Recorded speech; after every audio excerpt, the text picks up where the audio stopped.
우리 다 같이 묵상기도 드리심으로 2021년 8월 29일 주일 예배 하나님 앞에 드리겠습니다.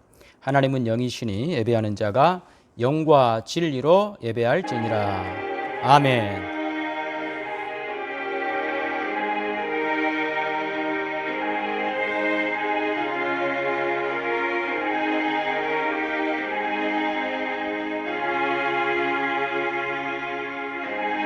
하나님 아버지, 은혜와 사랑을 감사드립니다. 오늘 걸어가고 복된 주님의 날, 사랑하는 주의 백성들 아버지 앞에 나오게 해주셔서 감사합니다. 오늘 함께 모이지 못하고 각 가정에서 예배드리지만 이 시간, 이 자리가 하나님 우리와 함께 하시는 가장 귀하고 복되고 영광스러운 자리임을 기억하게 하옵소서. 우리와 함께 하시는 하나님으로 인하여 감사하며 믿음으로 예배하는 저희들 되게 하여 주시옵소서. 예수님 우리의 머리이시며 성령님 우리를 예수님 안에 거하게 하시고 하나님의 자녀로 불러주셨으니 하나님 아버지께만 영광 돌리는 복된 시간이 되게 하옵소서. 예수님의 이름으로 기도하옵나이다. 아멘. 우리 다 같이 1장 찬송하시겠습니다.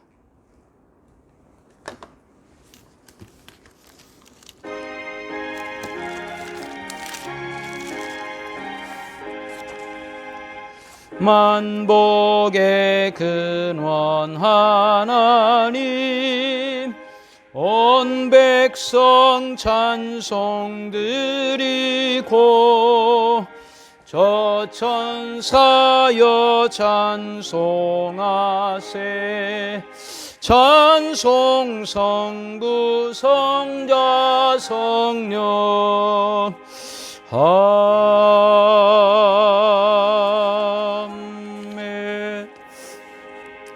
사도신경으로 신앙을 고백합니다. 전능하사 천지를 만드신 하나님 아버지를 내가 믿사오며 그 외아들 우리 주 예수 그리스도를 믿사오니 이는 성령으로 잉태하사 동정녀 마리아에게 나시고 본디오 빌라도에게 고난을 받으사 십자가에 못 박혀 죽으시고 장사한 지 사흘 만에 죽은 자 가운데서 다시 살아나시며 하늘에 오르사 전능하신 하나님 우편에 앉아 계시다가 저리로서 산자와 죽은 자를 심판하러 오시리라. 성령을 믿사오며 거룩한 공회와 성도가 서로 교통하는 것과 죄를 사하여 주시는 것과 몸이 다시 사는 것과 영원히 사는 것을 믿사옵나이다. 아멘. 찬송가 382장 찬송입니다.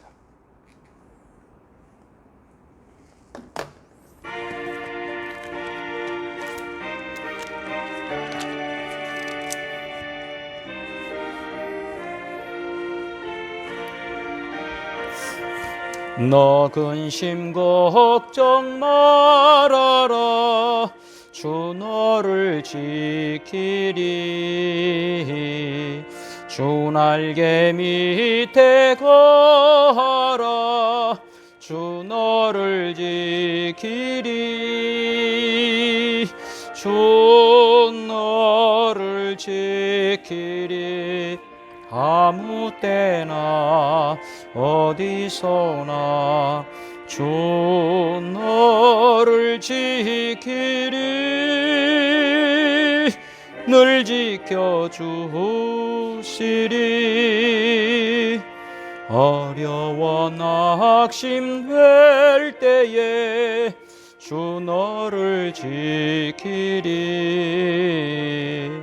위험한 일을 당할 때 주 너를 지키리.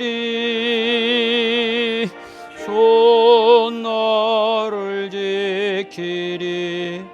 아무 때나 어디서나 주 너를 지키리. 늘 지켜주시리. 넛을 것 미리 아시고 주 너를 지키리. 구하는 것을 주시며 주 너를 지키리. 주 너를 지키리. 아무 때나 어디서나 주 너를 지키리 늘 지켜주시리 어려운 시험 당해도 주 너를 지키리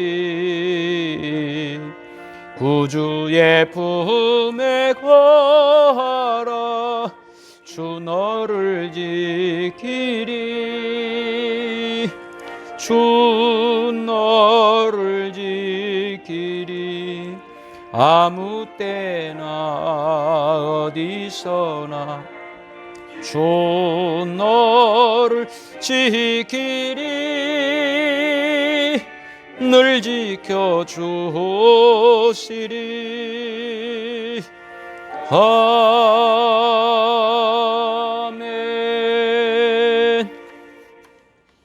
교회 소식 알려드립니다. 코로나19로 인한 사회적 거리두기 4단계 지침은 예배당 전좌석의 10% 예배가 대면 예배 가능하지만 최근 확산세가 더 심하고 그래서 온라인 예배로 드리고 있습니다. 다음 주는 어떻게 할지 또 상황을 지켜봐가면서 말씀드리겠습니다. 나머지는 주보를 참고하시기 바랍니다. 하나님 앞에 드린 헌금을 위하여 기도드리겠습니다. 하나님 아버지 감사합니다. 이 시간 아버지 앞에 마음과 뜻과 정성을 모아 물질을 드리게 하시니 감사합니다. 하나님 진짜 하나님 앞에 바쳐질 헌금은 이 물질이 아니라 우리들 자신들이라는 것을 기억하게 하옵소서. 하나님 우리의 물질이 필요한 게 아니라 하나님은 우리들을 하나님 백성 삼으시고 하나님이 가장 기뻐하시는 그 아들 예수 그리스도를 우리에게 허락하시고 예수 그리스도만큼 우리를 영광스럽게 하기 위하여 구원하셔서 하나님의 백성, 하나님 자녀 삼으셨으니 우리가 이렇게 소중한 하나님 백성인 줄로 알고 우리의 남은 여생 하나님이 기뻐하시는 하나님이 원하시는 영광스러운 믿음의 길을 걸어갈 수 있도록 순종하고 충성하며 주님과 동행하게 하여 주시옵소서. 예수님의 이름으로 기도드리옵나이다. 아멘. 하나님 말씀 봉독하겠습니다. 하나님 말씀은 사사기 2장 1절에서 10절 말씀입니다. 사사기 2장 1절에서 10절입니다. 여호와의 사자가 길갈에서부터 보김으로 올라와 말하되 내가 너희를 애굽에서 올라오게 하여 내가 너희의 조상들에게 맹세한 땅으로 들어가게 하였으며 또 내가 이르기를 내가 너희와 함께 한 언약을 영원히 어기지 아니하리니 너희는 이 땅의 주민과 언약을 맺지 말며 그들의 제단들을 헐라 하였거늘 너희가 내 목소리를 듣지 아니하였으니 어찌하여 그리하였느냐. 그러므로 내가 또 말하기를 내가 그들을 너희 앞에서 쫓아내지 아니하리니 그들이 너희 옆구리에 가시가 될 것이며 그들의 신들이 너희에게 올무가 되리라 하였노라. 여호와의 사자가 이스라엘 모든 자손에게 이 말씀을 이르매 백성이 소리를 높여 운지라. 그러므로 그곳을 이름하여 보김이라 하고 그들이 거기서 여호와께 제사를 드렸더라. 전에 여호수아가 백성을 보내매 이스라엘 자손이 각기 그들의 기업으로 가서 땅을 차지하였고 백성이 여호수아가 사는 날 동안과 여호수아 뒤에 생존한 장로들 곧 여호와께서 이스라엘을 위하여 행하신 모든 큰 일을 본 자들이 사는 날 동안에 여호와를 섬겼더라. 여호와의 종 눈의 아들 여호수아가 110세에 죽음에 무리가 그의 기업의 경내 에브라임 산지 가스 산 북쪽 딥낫 헤레스에 장사하였고 그 세대의 사람도 다 그 조상들에게로 돌아갔고 그 후에 일어난 다른 세대는 여호와를 알지 못하며 여호와께서 이스라엘을 위하여 행하신 일도 알지 못하였더라. 아멘. 사사기는 이스라엘 백성들의 반복되는 실패를 보여줍니다. 그럼에도 불구하고 하나님께서는 그 백성 이스라엘을 향한 구원의 계획을 포기하지 않는다. 그 계획이 실패되지 않고 결국 하나님의 뜻을 이루고야 만다. 이것이 사사기입니다. 그러니까 이 사사기는 큰 두 가지의 물줄기가 있습니다. 그 하나는 이스라엘 백성들의 거듭된 실패, 그로 말미암은 그 실패의 역사, 이스라엘의 불순종으로 말미암은 이스라엘의 실패의 역사가 강물처럼 흘러갑니다.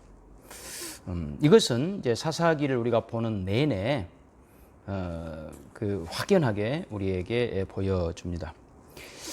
그런가 하면 또 하나의 중요한 물줄기가 있습니다. 그것은 그럼에도 불구하고 하나님께서 이스라엘 백성들을 포기하지 않더라. 하나님께서 그들을 구원하시고자 하시는 하나님의 그 계획을 취소하거나 변경하지 않더라.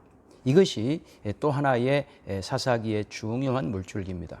그런데 이 두 가지 물줄기 중에 확연하게 드러나는 물줄기는 이스라엘의 불순종과 실패의 물줄기예요. 이것은 사사기 전체에 잘 드러나 있어요.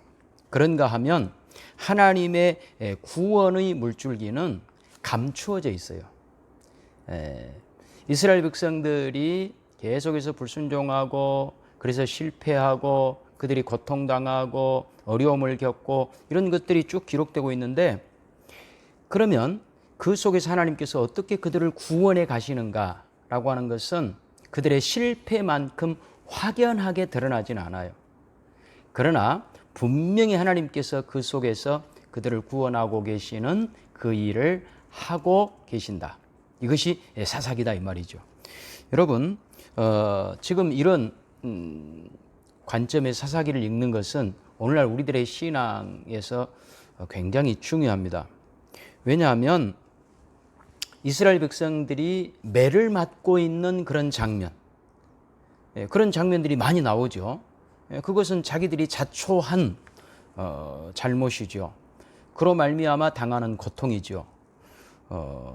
그들의 슬픔과 비명소리가 이곳저곳에서 들려옵니다. 그러나 그 속에서 우리 육신의 눈으로 확연하게 보이지 않지만 하나님의 구원의 놀라운 일이 그 속에서 지금 일어나고 있다는 거예요. 제가 어렸을 때 제가 결혼을 하고 나서 제 자녀들을 양육할 때 제 어머니께서 저한테 한번 그런 말씀을 하신 적이 있어요. 아이들을 속으로 이뻐해라. 아마 저도 부모가 된 지 얼마 안 돼서 아직 성숙되지 못한 그런 부모다 보니까 감정을 숨기지 못했던 것 같아요. 예쁘면 그냥 막 예뻐하고 또 혼낼 때는 또 막 혼내고 그랬더니 예뻐할 때에도 속으로 예뻐해라. 여러분, 하나님께서 그러시는 것 같아요. 우리 하나님은 우리를 야단을 치고 매를 때리시지만 속으로 우리를 예뻐하시는 거예요. 그래서 오늘날 우리가 이 사사기를 읽으면서 무슨 생각을 하게 되냐면, 지금 우리의 이 고통스러운 현실 속에서 하나님은 뭐하고 계시는가? 과연 하나님의 구원이 지금 우리에게서 이루어지고 있는가? 하나님 우리를 구원하시는 분 맞는가? 이런 생각을 우리가 끊임없이 하게 됩니다. 왜냐하면 인생이라고 하는 것은 고통의 연속이기 때문에 그렇습니다. 오직했으면 시인 이혜인 수녀님이 이런 시를 썼어요. 당신이 왕이라면, 이런 제목의 시를 썼어요. 잠깐 읽어드릴게요. 구해야 할 자들이 하도 많아 혼자서 처절히 피 흘려 죽은 당신이 진정 왕이십니까? 온통 귀먹고 병든 세상에 산천이 울리도록 큰 대답 주십시오. 당신이 왕이라면. 중간에 생략하고, 날마다 조금씩 내가 죽지 못해 내 안에 그대로 죽어 계신 분이여, 어떻게 당신을 살려내야 합니까? 제발 큰 소리로 대답해 주십시오. 당신이 왕이라면. 여러분, 얼마나 답답했으면, 얼마나 현실의 고통이 심했으면 큰 소리로 대답 좀 해 주십시오. 당신이 왕이라면 큰 소리로 대답 좀 해 주십시오. 하나님 큰 소리로 대답하셔요, 안 하세요? 이 시 속에 이미 답이 들어있어요. 하나님 우리를 구원하실 때에 산천이 울리도록 모든 사람들이 알아보도록 왁자지껄하게 우리를 구원하시지 않아요. 하나님 그런 방식으로 우리를 구원하시지 않았어요. 예수님 이 땅에 오실 때에도 조용히 오셨어요. 하늘의 밀알이 땅에 떨어질 때에 소리 없이 떨어지잖아요. 그러나 많은 열매를 결국 맺잖아요. 하나님께서 예수 그리스도를 통하여 우리를 구원하시는 방식이 마치 그렇다는 거죠. 씨를 뿌릴 때에 왁자지껄 씨를 뿌리는 사람은 없습니다. 그렇잖아요. 조용히 씨가 땅에 떨어질 때 소리 없이 떨어지는 그런 방식이죠. 이스라엘의 범죄와 배반, 그로 말미암은 실패는 너무나 확연하게 드러납니다. 너무나 왁자지껄합니다. 너무나 소란스럽습니다. 시끄럽습니다. 사사기 내내 이스라엘의 그 범죄, 실패 이런 것들을 우리는 수도 없이 보게 됩니다. 그러나 하나님의 구원하심은 그 속에서 이스라엘의 그 현실의 문제투성이, 그로 말미암은 그들의 고통, 그 속에서 하나님께서 그들을 구원해내시는데 그것은 감추어져 있어요. 지금 속에서 하나님이 구원하고 계시는 거예요. 우리의 현실도 마찬가지라는 거죠. 여러분, 우리 현실을 바라볼 때에 얼마나 암담합니까? 더욱이 코로나로 인하여 우리는 더욱더 암담한 현실을 살아가고 있지 않습니까? 여러분, 이럴 때 하나님의 구원은 어떻게 지금 펼쳐지고 있을까요? 여러분은 어떤 구원을 기대하십니까? 하나님께서 우리 모두를 다 데리고 코로나 바이러스가 전혀 없는 어떤 저 산 속에, 동굴 속에 우리를 데리고 들어가셔서 그곳에서 우리를 보호해주고, 아니면 그냥 이 현실 속에서 우리에게는 이런 마스크 정도가 아니라 우리 전체를 하나님께서 어떤 투명한 막으로 씌워서, 그래서 코로나19가 우리에게 침범하지 못하도록 그런 방식으로 우리를 보호하시나요? 그렇게 우리를 구원하시나요? 그렇게 우리를 구원하시지 않습니다. 지금 우리는 실패와 고통과 눈물과 한숨이 가득한 이 세상 속에 살아가고 있어요. 그런데 하나님은 지금 이 속에서 우리를 구원하고 계시는 거예요. 하나님이 우리를 향한 구원이 겉으로 드러나지 않아요. 마치 사사기에서처럼. 그러나 속에서 하나님은 지금 그 일을 하고 계시는 거예요. 쉬지 않고 하고 계시는 거예요. 사사기를 통해 우리가 이것을 배워야 되는 거예요. 이럴 때에 고통스러운 우리의 현실을 바라보는 여러분의 눈이 믿음의 눈이 될 수 있는 거예요. 그 믿음의 시각을 가지라고 사사기를 우리에게 주신 것입니다. 여러분, 그렇기 때문에 하나님께서 어떤 방식으로 하나님의 일을 해나가시는지를 보셔야 돼요. 하나님의 구원은 왁자지껄하지 않습니다. 시끄럽지 않습니다. 조용하게 지금 하나님께서 일하고 계십니다. 그렇다면 왜 하나님은 꼭 이런 방식으로 일하시는가? 왜 이렇게 드러나지 않고 구원이 이 어수선하고 정신없고 앞뒤가 맞지 않고 어둡고 문제투성이인 이 세상 속에서 우리를 구원하실 때 그냥 이 모든 것을 싹 다 갈아엎어버리는 그런 방식으로, 그래서 싹 소멸시켜버리고 새롭게 그냥 딱 지어내는, 깨끗이 청소해버리는 그런 방식이 아니라 이 속에서, 이 어렵고 힘든 환경 속에서 우리를 구원해내시는, 그것도 조용히 드러나지 않게 구원해내시는 이런 방식으로 하나님은 일을 하시는가? 왜 그럴까요? 그것은 이 세상이 지금 하나님과 단절된 세상이고 이 세상 속에 들어오셔서 하나님이 구원을 하셔야 되기 때문에 그런 거예요. 이 세상은 전체적으로 하나님과 단절되어 있거든요. 그러니까 오늘 본문도 여호수아도 죽고 여호수아 그 세대의 사람들, 하나님을 알았던, 하나님이 행하신 큰 일을 보았던 사람들이 다 죽었다. 그리고 그 다음 세대들, 여호수아 이후의 그 세대들이 살아갈 때에 그들은 여호와께로부터 돌아섰다. 하나님을 배반했다. 이렇게 말하고 있습니다. 이것은 단순히 이스라엘 백성들이 가나안 원주민을 진멸하라고 하는 하나님의 명령을 거역했다는 정도의 수준이 아니라 하나님과 이스라엘 사이에 맺은, 아브라함과 이삭과 또 야곱과 그리고 모세와 맺었던 그 언약을 이스라엘 백성들이 파기했다는 뜻입니다. 언약이 깨졌다는 거예요. 그래서 하나님과 이스라엘 사이가 지금 단절되어 있는 거예요. 그로 말미암은 고통이죠. 그로 말미암은 암흑이죠. 그로 말미암은 희망 없음이죠. 그로 말미암은 암담함과 슬픔이죠. 그들의 울음이죠. 이 현실을 가감없이 일단 보여줘야 돼요. 그래야 하나님의 구원이 무엇인지를 알 수 있는 거예요. 이런 것들을 일순간 싹 없애버리고 그냥 우리를 쏙 뽑아가서 구원하는 그런 방식이 아니세요. 이 속에서 구원하는 거예요. 그래서 지금 우리가 살고 있는 이스라엘 백성들이 살았던 그 시대, 그리고 현재 우리가 살고 있는 이 세상이 어떤 세상인지를 우리가 알아야 돼요.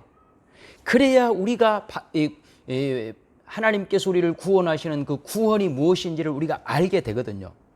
그 구원을 우리가 알게 하시고 구원을 받게 하시는 것이지, 그 구원이 무엇인지도 모르고 그냥 하나님께서 우리를 싹 데려가시는, 환경을 깨끗하게 일순간 만들어버리시는 그런 방식의 구원이 아니라는 거예요. 그러니까 우리가 살고 있는 이 세상은 오늘 여기 사사기 2장 3절 이하에 보니까 오늘 설교 제목에 나온 것처럼 복임이라고 하는 이 지명으로 표현될 수 있어요. 사사기 2장 3절. 그러므로 내가 또 말하기를 내가 그들을 너희 앞에서 쫓아내지 아니하리니 그들이 너희 옆구리에 가시가 될 것이며 그들의 신들이 너희에게 올무가 되리라 하였노라. 여호와의 사자가 이스라엘 모든 자손에게 이 말씀을 이르매 백성이 소리를 높여 운지라. 그러므로 그곳을 이름하여 복임이라 하고 그들이 거기서 여호와께 제사를 드렸더라. 복임이라고 하는 단어에 일이라고 쓰여 있고 그 밑에 각주에 보니까 우는 자들 이렇게 쓰여져 있습니다. 이스라엘 백성들은 하나님께서 그들에게 약속한 가나안 땅, 젖과 꿀이 흐르는 가나안 땅에 그들이 들어갔어요. 그런데 거기에서 그들은 하나님 말씀을 불순종하고 실패함으로 말미암아 젖과 꿀이 흐르는 즐겁고 기쁨이 넘쳐야 될 그 땅에 주저앉아서 울고 있더라는 거죠. 그래서 그 땅의 이름을 복임, 우는 자들이라고 불렀다는 것입니다. 여러분, 이 사사기에는 땅이 계속 반복이 돼요. 그 땅은 가나안 땅, 하나님이 약속하신 땅, 복된 땅이었죠. 젖과 꿀이 흐르는 땅이었죠. 그러나 이스라엘 백성들이 불순종함으로 말미암아 그 복된 땅이 우는 땅이 되었다는 거예요. 지금 우리가 살고 있는 이 땅, 우리가 살고 있는 이 세상의 특징이 뭐죠? 여러분, 이 세상의 특징이라고 하는 것은 이 세상은 영원하지 않죠. 이 땅은 영원하지 않죠. 그럼에도 불구하고 이 땅이 계속되는 동안은 이곳에는 눈물이 끊이지 않습니다. 계속해서 인간의 죄악과 실패가 반복됩니다. 역사에서 인간은 배우지 않습니다. 또 실패하고 또 실패하고 그로 말미암아 또 울고 또 울고, 이것이 인생이라는 거죠. 그래서 복임, 우는 자들, 우는 자들의 땅, 바로 이것이 우리가 살고 있는 현 세계를 말하는 거예요. 우리는 이 속에서 살고 있는 거예요. 하나님과 단절된 인생의 특징이 뭐냐? 우는 자들이에요. 눈물이에요. 이 세상을 한마디로 정의하면 우는 자들이 살아가고 있는 세상, 우는 자들의 땅, 이것이 우리가 살고 있는 세상인 것입니다. 그러니 우리는 지금 모두가 다 울 수밖에 없고 모두가 다 울고 있는 이 세상 속에서 하나님께서 어떻게 구원을 이루어 가시는가? 그런데 하나님의 그 구원은요, 아까도 말씀드렸듯이 왁자지껄하지 않아요. 사사기에는 이스라엘의 실패가 반복적으로 보여집니다. 그 속에 하나님의 구원이 도대체 무엇인지 우리가 확연하게 드러나지 않을 때도 있어요, 우리에게. 그럼에도 그 속에서 지금 구원이 일어나고 있다고 하는 것을 우리가 보기를 원하는 거예요. 이것이 사사기예요. 여러분, 그러니까 오늘 우리들은 하나님의 일하심의 시각을, 하나님의 일하심을 바라보는 시각을 우리가 교정할 필요가 있어요. 하나님은 우리가 원하는 방식, 우리가 이해하는 방식으로 구원을 펼쳐갈 것이다. 그렇지 않습니다. 여러분, 세상 일도 그렇지 않아요. 세상 일도요, 기승전결. 그래서 이렇게 우리 생각대로 되어지겠지라고 하는데 그렇게 되지 않는 일들이 훨씬 더 많습니다. 인간의 계획대로, 우리의 예상대로 모든 일들이 다 그렇게 됩니까? 그렇게 되지 않습니다. 그래서 어떤 이 극적인 일이 벌어질 때는요, 누가 준비를 했고 누가 계획을 했고 그 계획한 대로 일이 이루어지고 그렇지 않아요. 어떻게 보면 우연히 일어나는 것처럼 그렇게 어떤 일들이 일어나고 그 일들이 결국 어떤 결과를 가져오더라는 거죠. 제가 지난주에 대부 영화를 여러분에게 소개시켜 드렸죠. 그 대부의 주인공, 그 아버지가 바로 말론 브란도죠. 끌레네오 그 패밀리의 이제 그 아버지 대부. 그런데 이 말론 브란도 이 대부에게는 아들이 3명이 있었어요. 첫째 아들이 소니, 둘째 아들이 프레드, 그 다음에 셋째 아들이 마이클. 이렇게 있었는데 이 세 아들은 한 아버지 한 어머니에게 태어났지만 성격이 다 달라요. 큰아들 소니의 성격은 굉장히 다혈질이고 즉흥적입니다. 자기 여동생 결혼하는 그 결혼식 날, 잔칫날 그 경찰들이 와가지고 주차 위반 딱지를 떼고 기자들이 와서 막 사진을 찍고 그러니까 막 가가지고 경찰들하고 싸우고 기자들 그 사진기를 빼앗아가지고 막 깨버리고 그리고 돈 몇 푼 물어주고 이제 이런 아주 다혈질의 사람이었어요. 그다음에 둘째 아들 프레도는 이 형과는 정반대예요. 아주 소심하고 아주 그 화를 잘 내지 못한 이런 성격이죠. 자기 아버지가 대적들로부터 총을 5발을 맞는데 그냥 가만히 울고만 있는 거예요. 아무것도 자기 총을 가지고 있으면서도 대항도 못 해보고 그렇게 아주 그 형과는 대비되는 성격. 이게 이제 둘째 아들 프레도. 마지막 셋째 아들 이제 이 사람 마이클인데 알파치노였죠. 이 사람은 그 자기 아버지하고는 다른 길을 자기는 걷겠다. 그래서 군인이 돼요. 군인이.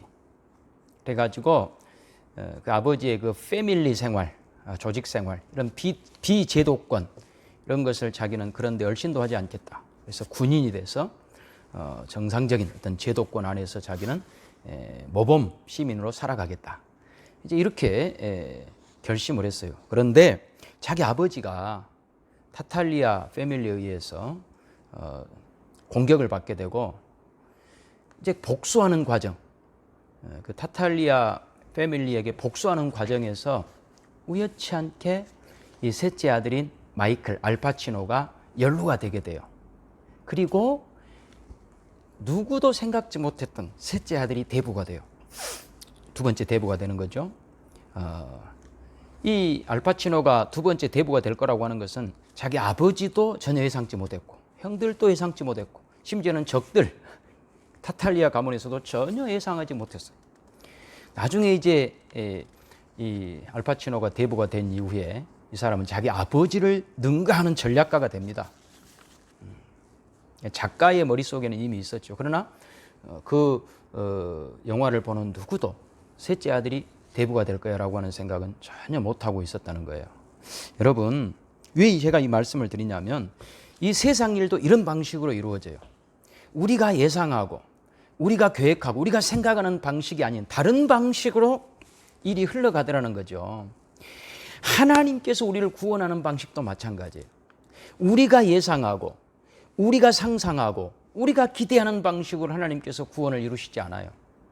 그렇다면 사사기에 이스라엘 백성들이 범죄한 것 이상으로 아주 왁자지껄하고 시끄럽게 모든 사람이 알아볼 정도로 어떤 기적이나 어떤 대단한 어떤 일들을 통해서 구원을 이루어갔겠죠. 그렇지 않아요.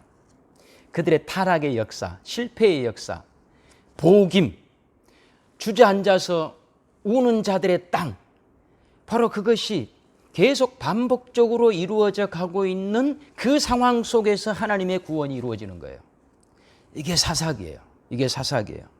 여러분, 하나님께서는 우리가 생각하고 있는 그런 방식으로 구원을 이루잖아요. 왜냐하면 아까도 말씀드렸지만 이 세상은 여호수아가 죽고 동시대 사람들이 다 죽고 하나님을 전혀 몰랐던, 그래서 하나님과 단절된 그 시대, 그 이스라엘, 그 시대와 똑같이 지금 우리가 사는 시대도 늘 고통이요, 무질서요, 그로 인하여 혼란이요, 갈 바를 알지 못하고 무엇이 진리인지를 모르고 살아가고 있는 이 세상 속에서 이루어지는 하나님의 구원 방식이에요.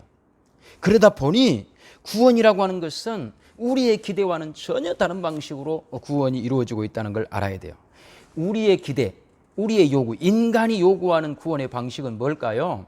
그것은 이 어려운 현실을 빨리 벗어나는 것이죠. 그것이 구원이지 않겠습니까? 우리가 기대하는 구원.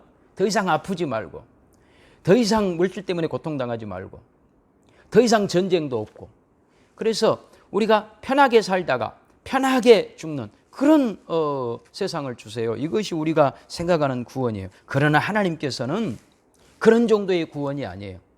하나님은 훨씬 더 큰 구원을 우리에게 주시고 싶으신 거예요. 우리를 하나님께서 처음 만드셨을 때, 하나님 백성으로 부르셨을 때, 하나님께서는 우리가 아프지 않는 정도, 물질 때문에 고통당하지 않는 정도, 세상의 환경으로부터 어려움 당하지 않는 정도의 구원이 아니라 우리를 처음 만드셨을 때 가지셨던 그 영광스럽고 거룩하고 복되고 하나님의 온전하심을 닮은 훌륭한 하나님의 사람으로 만들어가는 그런 구원이에요. 그러다 보니 당연히 우리의 생각과 우리가 기대하는 구원과 하나님이 베푸시는 그 구원은 다른 거죠. 그래서 사사기에는 그 실패를 반복하는 이스라엘의 그 역사와 그 속에서 하나님께서 그들을 구원해 가시는 하나님의 일하심이 충돌해요. 심하게 충돌하고 있는 거예요. 그러다 보니 더 어수선하게 보이고 우리 눈에 이해가 잘 안 되는 방식으로 기록이 되고 있는 거예요. 오늘 말씀을 통해 우리는 꼭 기억해야 됩니다. 여러분, 하나님이 일하시는 방법은요, 문제투성이인 이 세상 속에서 우리를 구원하십니다. 그러니까 우리가 지금 문제 속에 있고 어려움 속에 있고 고통 속에 있다 할지라도 하나님이 손을 놔버린 것이 아니다는 것을 아셔야 돼요. 사사기를 통해 그걸 배우셔야 돼요. 하나님이 두 손 놓지 않았어요.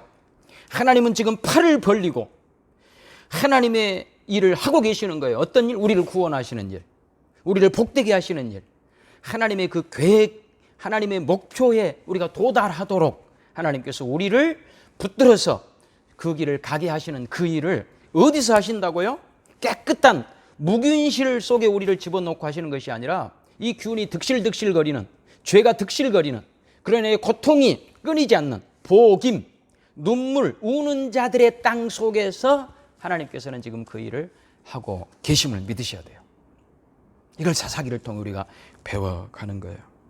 여러분, 그렇기 때문에 오늘 하나님께서 우리를 구원하시는 방식, 전혀 우리가 생각하지 않는 그런 방식. 하나님께서는요, 이 죄로부터 우리를 어떻게 구원하시느냐, 이 문제 많고 죄 많은 세상 속에 하나님이 직접 들어오시는 거예요. 여러분, 이거는요, 누구도 생각해낼 수 없는 방식이에요. 하나님이 직접 들어오세요. 그래서 인간의 모든 모순과 죄악과 더러움과 고통과 멸망받을 수밖에 없는 그 운명에 처한 우리 인간, 멸망당할 수밖에 없는 이 세상, 이 모든 이 세상 속에 예수님이 직접, 하나님이 직접 들어오셔서 자신을 그 속에 던지시고 자신의 몸을 죽음에 내어 줌으로써 이루어 가시는 구원. 여러분, 이런 구원의 방식은 누구도 생각하지 못한 겁니다. 하나님께서 만들어내신 겁니다. 그러니까 하나님께서 이런 구원을 하고 계셨는데 아무도 몰랐다는 거예요. 하나님이 이런 방식으로 우리를 구원하셨구나라고 하는 것을 아무도 몰랐다는 거예요. 우리 이사야 53장 1절 한번 볼까요? 이사야 53장 1절. 구약성경 1033페이지. 이사야 53장 1절입니다. 우리가 전한 것을 누가 믿었느냐? 여호와의 팔이 누구에게 나타났느냐? 그는 주 앞에서 자라나기를 연한 순 같고 마른 땅에서 나온 뿌리 같아서 고운 모양도 없고 풍채도 없은즉 우리가 보기에 흠모할 만한 아름다운 것이 없도다. 그는 멸시를 받아 사람들에게 버림받았으며 간고를 많이 겪었으며 질고를 아는 자라. 마치 사람들이 그에게서 얼굴을 가리는 것 같이 멸시를 당하였고 우리도 그를 귀히 여기지 아니하였도다. 누가 알았느냐? 예수님께서, 하나님께서 그 아들 예수님을 이 땅에 보내서 우리를 이런 방식으로 구원할 줄 누가 알았느냐? 하나님의 아들 메시아가 이 땅에 와서 죽는 방식으로, 하나님의 미랄이 되는 방식으로 도살장 앞에 끌려가는 양처럼 묵묵히 죽어가는 그런 방식으로 우리를 구원하는 것을 누가 알았느냐? 이렇게 우리에게 질문하고 있는 거예요. 여러분, 사람들이 생각하는 구원은요, 정복하고 죽이고 그래서 승리의 깃발을 꽂는 방식이지만 하나님 우리를 구원한 방식은 그런 방식이 아니에요. 하나님의 아들이 하나님의 미랄처럼 땅에 떨어져 죽는, 십자가에 매달려 죽는 그런 방식으로 우리를 구원하신 거예요.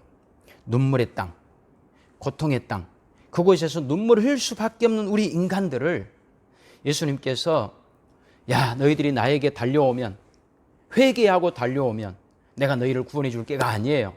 주님이 오셨어요. 우리가 흘린 눈물보다 더 많은 눈물을 흘린 거예요. 우리는 눈물만 흘린다면 하나님의 아들은 피를 흘린 거죠. 피를 십자가에서. 이런 방식으로 구원하시는 거예요. 자신은 전혀 구정물에 손 하나 담그지 않고 저 하늘에서 줄을 열어가지고 이 줄을 꽉 잡으면 구원해 줄 게가 아니에요. 우리가 겪고 있는 고통, 우리가 당하고 있는 어려움, 그것과는 비교할 수 없는 고통을 주님이 겪으셔서 구원해 내신 거예요. 왜요? 왜 그렇게 하셨다고요? 이 땅은 우는 자들의 땅이기 때문에 그렇다는 거예요. 하나님과 단절된 땅, 그로 인하여 이 세상에서 고통당하고 있는 이 인간들을 구원하기 위해서는 하나님께서 우리를 그렇게 구원할 수밖에 없어요. 여러분, 다시 말씀드립니다. 우리가 살고 있는 이 세상은 복임입니다. 복임. 우는 자들의 땅. 눈물투성이. 인간은요, 아무리 열심히 살고, 열심히 사는 걸 제가 폄훼하는 건 아니지만 도를 깨우치고 그래도 결국은 울고 끝납니다. 복임입니다.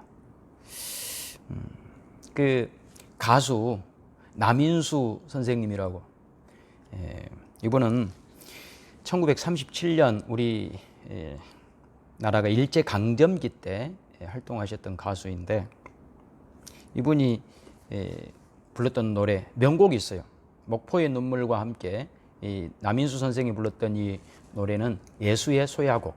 예수, 우리가 믿는 예수님 말고 예수, 슬픈 감정, 이게 예수지요. 예수의 소야곡. 이 노래를 불렀는데 그 가사를 제가 한번 봤더니 애절해요. 애절해요. 제가 한번 잠깐 읽어드릴게요. 운다고 옛사랑이 오리오마는 눈물로 달래보는 구슬픈 이 밤, 고요히 창을 열고 별빛을 보면 그 누가 불어주나 휘파람 소리. 2절은 이래요. 차라리 2절이라 맹세하건만 못생긴 미련인가 생각하는 밤, 가슴에 손을 얹고 눈을 감으면 애타는 숨결마저 싸늘하구나. 왜 제가 이 노래 가사를 읽어드리냐면, 운다고 옛사랑이 오리오마는, 여러분, 운다고 해결되지 않아요. 그러니까 복임에서 이스라엘 백성들이 울었잖아요. 그 울었다는 것은 그 울음이 뭔가를 해결했다는 게 아니에요. 울 수밖에 없는 세상이었다는 거죠. 그러니까 이렇게 또 생각하시면 안 돼요. 아, 그들이 회개의 눈물을 흘렸구나. 그러니까 빨리 회개해서 하나님 앞에 돌아가자는 의미구나. 회개하면 하나님께서 그들을 용서해서 어려움에서 건져줄 테니 빨리 회개해라. 그래서 복음에서 그들은 회개했구나. 그런 뜻이 아니에요. 앞뒤 정황을 읽으면 이 눈물은 회개의 눈물이 아니에요. 고통으로 말미암은 눈물이죠. 여러분, 회개를 그렇게 쉽게 생각해서는 안 됩니다. 회개가 빨리 이 어려움을, 우리가 뭔 죄를 지었는데 빨리 회개해서 벌을 면하자. 죄를 지어서 어려움을 겪고 벌을 받고 있으니 회개해서 벌을 면하자. 여러분, 이것은 하나님이 원하시는 그 회개의 방식이 아니에요. 무속적 신앙의 회개죠. 하나님 우리에게 회개를 요구하세요. 그러나 그 회개를 통해서 하나님이 원하시는 사람으로 만들어 가게 하기 위하여, 만들어 가시기 위하여 우리에게 회개하라는 것이지, 잘못하니까 벌 주고 회개하니까 그 벌에서 벗어나게 해주고. 여러분, 그렇다면 그 회개가 우리에게 주는 유익이 뭐예요? 단지 어려움만 벗어나는 거예요? 그렇지 않아요. 아이들에게 잘못했다, 반성문 쓰고 매를 때리는 것은 그 아이를 훌륭하게 키우는 데 목적이 있는 것이지, 자 이제 매 맞았으니까 네 잘못은 탕감되었어, 무슨 고해성사한 것처럼 몇 번 뭐 성경 몇 번 쓰면 네 죄가 탕감되었어, 이런 거 회개가 아니잖아요. 응? 매 맞고 때우는 것, 나 잘못하고 또 매 맞고 때우면 돼. 여러분 이게 무슨 유익이 있어요? 그렇지 않아요. 눈물의 땅 복음에서 지금 주님이 우리에게 하고 싶은 말씀은 이거예요. 지금 회개가 메시지가 아니라 우리의 잘못 때문에 우리가 주저앉고 울고 있는 곳이 복음이에요. 자초한, 자기들이 자초한 고난이죠. 고통이죠. 눈물이죠. 그런데 그 눈물의 자리에 그들만 울고 있는 것이 아니라 하나님이 함께 오셔서 울고 있더라. 지금 이 말씀을 하고 싶은 거예요. 여러분 이걸 보셔야 돼요. 하나님께서는 우리가 울고 있는데 너 빨리 일어나서 회개하고 달려와, 그럼 내가 안아줄 게가 아니에요. 오시는 거예요. 우리가 울고 있는 현장에 오셔서 우리와 함께 오시는 거예요. 우리를 부둥켜 안고 오시는 거죠. 그래서 우리를 구원하시는 거예요. 이것이 기독교예요. 여러분, 하나님께서 지금 어수선하고 고통스러운 이 세상에서 우리를 어떻게 구원하십니까? 우리 혼자 우리의 노력으로 이곳에서 우리에게 벗어나라 그럽니까? 그렇지 않습니다. 하나님은 그러신 분이 절대 아닙니다. 이스라엘 백성의 스스로의 자기들이 잘못해서 그들이 털썩 주저앉아 복음에 울고 있었지만, 하나님께서는 그들이 우는 그 자리를 심판의 자리가 아니라 구원의 자리로 바꿔놓고 계시는 거예요. 하나님의 놀라우신 역전입니다. 그러니 우리가 생각할 때, 아니 지금 자기들이 잘못해서 울고 있는 이 자리가 무슨 구원의 자리냐, 심판의 자리 아닌가 라고 생각할 수 있지만 그렇지 않습니다. 그렇지 않습니다. 구원의 자리입니다. 하나님의 백성들에게 심판은 없습니다. 우리가 겪고 있는 모든 어려움들은 하나님 우리를 구원해 가시는, 그러나 단지 우리가 생각하는 그 구원이 아니라 하나님이 계획하시는 그 구원으로 그 구원을 이루어 가시는 과정 속에서 우리가 겪고 있는 어려움들이에요. 지금 우리는 코로나로 인하여 막막한 시간들을 보내고 있습니다. 이게 언제 끝날지. 아니 이제 백신 맞고 좋아질 줄 알았더니 더 심해지고 있습니다. 주변 사람들이 이렇게 확진이 되고, 또 우리도 언제 확진될지 모르는 이런 시간들을 우리는 보내고 있습니다. 여러분, 코로나로 인하여 우리가 겪는 이 시간은 심판의 시간일까요? 구원의 시간일까요? 대답해 보세요. 지금 여러분은 심판의 시간을 지나가고 있을까요? 구원의 시간을 지나가고 있을까요? 여러분, 우리는 구원의 시간을 지나가고 있습니다. 지금 이 시간들은 심판의 시간이 아닙니다. 심판은요, 사실은 우리 조상 아담과 하와가 타락한 이후로 인류 역사 내내 자초한, 인간이 자초한 그 심판은 계속되고 있어요. 최후의 심판을 남겨놓고 있죠. 그러니 이 세상에는 온갖 질병이 난무하고, 그로 인하여 죽음이, 고통이, 눈물이, 한숨이 우리를 떠나지 않아요. 이 세상을 떠나지 않아요. 사사기에도 인간의 그 이스라엘의 범죄로 인하여 그들이 고통이 가중됩니다. 그런데 고통이 가중되면 가중될수록 그 시간을 하나님은 무슨 시간으로 쓰시냐면 구원의 시간으로 쓰시는 거예요. 아, 너희 잘못했으니까 벌 받아라, 죽어라가 아니라 그 시간들이 다 구원의 시간들이에요. 코로나의 시간들은 심판의 시간이 아니라 구원의 시간입니다. 분명히 기억하셔야 됩니다. 무엇으로부터의 구원일까요? 좀 더 코로나를 지나봐야 더 확연해지겠지만, 지금까지만 보더라도 코로나로부터 우리는 세상을 사랑하는 마음으로부터 우리를 구원하는 거예요. 여러분 이러지 마세요. 우리가 그동안 세상을 사랑했기 때문에 하나님이 심판했다. 아니에요. 세상을 사랑하는 건 우리 인간의 기본이에요. 기본. 그것이 이 세상의 흐름이에요. 그러나 그것으로부터 하나님 우리를 구원하시는 거예요. 이기적인 생각, 나만 알고 살았던 그 생각으로부터의 구원이에요. 우리가 나만 알았기 때문에 심판받았다가 아니에요. 우리는 다 그렇게 살았어요. 우리는 다 양 같아서 각기 제 길로 갔어요. 그릇 행하였어요. 그런 우리들을 구원하시는 그 시간들이 바로 지금 우리가 살고 있는 이 시대예요. 이런 시간들이에요. 꼭 기억하셔야 돼요. 세상 질서에 편승해서 편안한 말을 추구했던 그런 세상으로부터 복임에 앉아 주저앉아 울고 있을 수밖에 없는 우리들을 구원하시는 거예요. 그래서 이제 우리가 훌륭한 하나님의 사람이 되게 하시기 위하여 하나님 우리를 지금 구원해 나가고 계시는 것. 지금 우리가 살아가고 있는 시간들이에요. 그래서 코로나 끝나면 우리는 더 훌륭한 하나님의 사람들이 되어 있을 줄로 믿습니다. 훌륭한 하나님의 사람들이 되어 있을 줄로 믿습니다. 어떤 분이 저에게 그걸 가르쳤어요. 목사님, 1 더하기 1은 2죠. 2 더하기 2는 4죠. 4 더하기 4는 8이죠. 이게 무슨 뜻인지 아세요? 그래서 아니 그거 산수 아니에요? 그랬더니 그게 아니에요. 1 더하기 1은 2.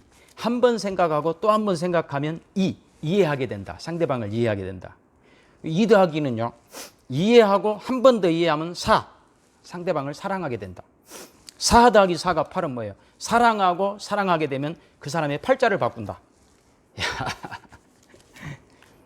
제가 대단하네요. 그랬어요.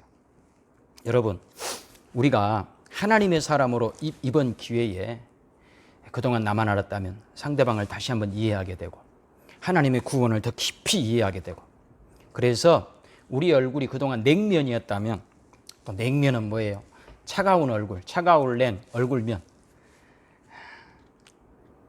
구원을 받아야 돼요. 어떤 구원? 하나님의 마음을 닮은 따뜻한 그 영광스러운 거룩한 복된 하나님의 사람으로 완성되어가는 그 구원. 하나님께서 여러분을 이 코로나19 상황에서도 절대 버리지 않을 겁니다.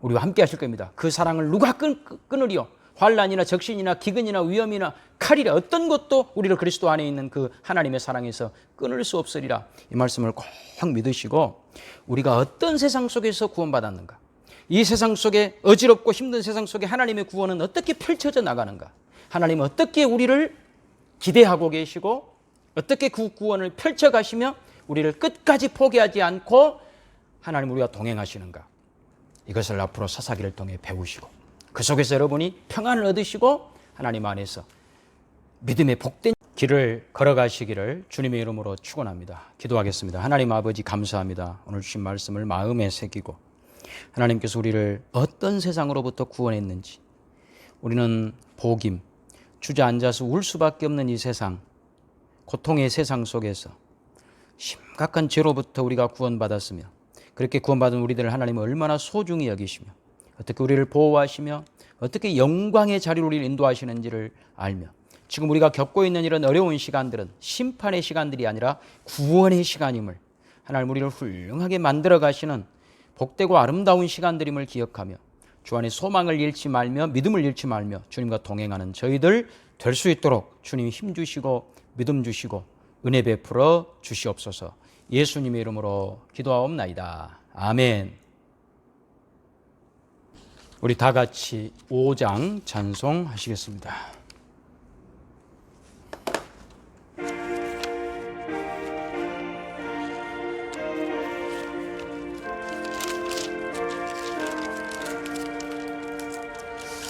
이 천지간 만물들아 복 주시는 주 여호와 전능성부 성자 성령 찬송하고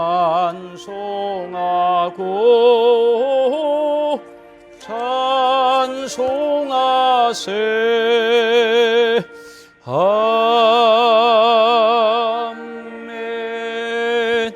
이제는 우리 주 예수 그리스도의 은혜와 하나님 우리 아버지의 크고 놀라우신 사랑과 성령님의 교통하심, 우리가 겪고 있는 이 힘들고 어려운 이 시기가 심판의 시간들이 아니라 구원의 시간임을 기억하며 하나님 우리를 향한 그 사랑, 어떤 어려운 환경 속에서도 결코 끊을 자 없음을 기억하며 하나님의 사람답게 하나님을 믿으며 그 사랑을 믿으며 하나님의 사랑 받은 자답게 순종하며 주님과 동행하며 살 것을 약속하는 복된 심령들 위에 이제와 영원토록 함께 있을지어다. 아멘.